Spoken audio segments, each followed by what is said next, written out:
कल यानी 1 जनवरी से साल 2024 का आगाज होने जा रहा है और देश भर में इसकी धूम है।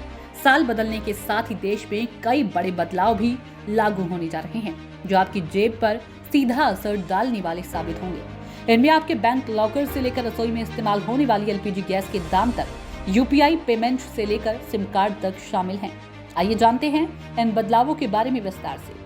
एलपीजी सिलेंडर के बदलेंगे दाम। हर महीने की तरह नए साल के पहले महीने की पहली तारीख यानी 1 जनवरी को देश के लोगों की निगाहें भी एलपीजी प्राइस में होने वाले बदलाव पर टिकी है। दरअसल रसोई गैस की कीमतों में होने वाले चेंज का सीधा असर आम आदमी के जेब पर पड़ता है। बीते दिनों सरकार ने 19 किलोग्राम वाले कमर्शियल गैस सिलेंडर की कीमतों में राहत दी थी। हालांकि रसोई में इस्तेमाल होने वाले एलपीजी सिलेंडर के दाम में लंबे से बदलाव नहीं हुआ है। ऐसे में लोगों को उम्मीद है कि इसकी कीमतों में नए साल पर राहत मिल सकती है। फिलहाल 14 किलोग्राम वाले सिलेंडर की देश के प्रमुख महानगरों में कीमतों पर गौर करें तो राजधानी दिल्ली में ये बिना सब्सिडी वाला सिलेंडर 903 रुपये, कोलकाता में 929 रुपये, मुंबई में 902 रुपये 50 पैसे और चेन्नई में 918 रुपये 50 पैसे में मिल रहा है। Bank locker agreement.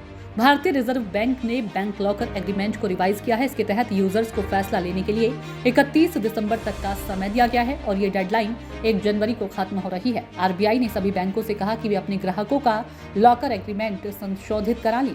अगर ये काम 31 दिसंबर तक पूरा नहीं हुआ तो आपको बैंक लॉकर खाली करना पड़ सकता है। अगर आपने भी बैंक लॉकर ले रखा है तो फिर नए लॉकर एग्रीमेंट को आज ही पूरा कर लें। यूपीआई यूजर्स ध्यान दें, 1 जनवरी की तारीख यूपीआई पेमेंट करने वाले यूजर्स के लिए भी खास है। दरअसल national payments corporation of India ने पेटीएम, गूगल पे, फोन पे जैसे ऑनलाइन पेमेंट ऐप की ऐसी यूपीआई आईडी को बंद करने का फैसला किया है जिनका इस्तेमाल पिछले 1 साल या इससे ज्यादा समय से नहीं किया जा रहा है।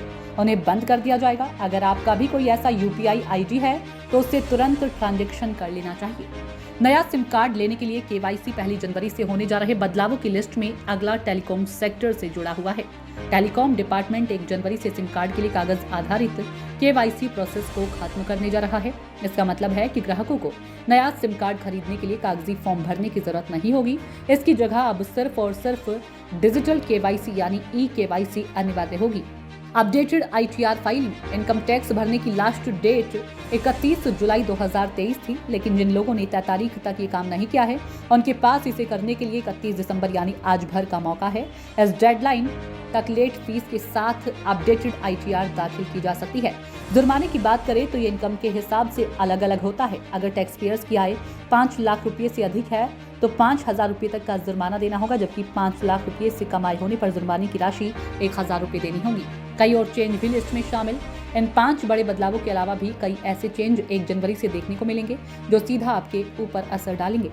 इनमें बीमा कंपनियों के लिए नए नियम शामिल है। बीमा नियामक एजा ने इंश्योरेंस फर्म से कहा कि वे ग्राहकों को पॉलिसी से जुड़ी प्रमुख जानकारियां अलग से उपलब्ध कराएं। इसके अलावा 1 जनवरी 2024 से देश में वाहन खरीदना महंगा हो सकता है। कार निर्माता कंपनियों मारुति, महिंद्रा, किया, हुंडई, होंडा और टाटा समेत टोयोटा ने अपनी कमर्शियल वाहनों की कीमतों में 2% तक बढ़ोतरी की तैयारी की है। इसके साथ ही जनवरी महीने में बैंकों में बम्पर छुट्टियां हैं और इस महीने 16 दिन बैंक बंद रहेंगे।